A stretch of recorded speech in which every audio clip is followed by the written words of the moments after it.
Welcome back. Thank you so much for tuning in. You are live with Expresso, normally your feel-good platform, but this morning we take a slightly more serious turn to broach our international news and a massive story that broke earlier this week. Not only has South African politics obviously dominated the papers, but the Panama Papers themselves have created a massive stir. You heard us talking about it in the news, so we wanted to get to the bottom of what has turned into one of the biggest financial debacles and our political stories of the year already. And we're joined by reporter from Memeburn, Stuart Thomas. Awesome to have you back, Stuart. Thanks, Graham. And the dogs love having you here as well, man. Talk me through, for the uninitiated, what are the Panama Papers? So, Graham, they're 11.5 million documents from a Panamanian law company that have been leaked by an anonymous leaker, and they include everything from passports to invoices to just general documents used for the running of these things, emails, all from this one company.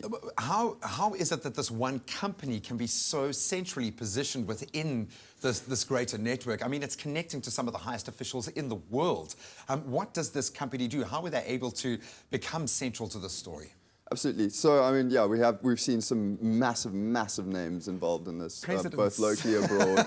Presidents' sons, presidents' nephews, president's favorite cellists in some cases. My word. But so essentially what this company does is it creates shell companies for these people abroad. In and of itself, that's not illegal. But it just means that they can hide their ill-gotten gains in other countries where tax is less of an issue than it is in their own countries.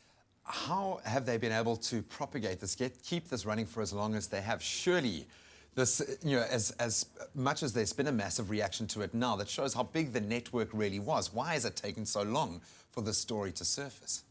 Okay, well, I mean, first of all, it takes a whistleblower to actually do that. So it's taken somebody with enough courage to uncover this vast network and bring it to the public attention.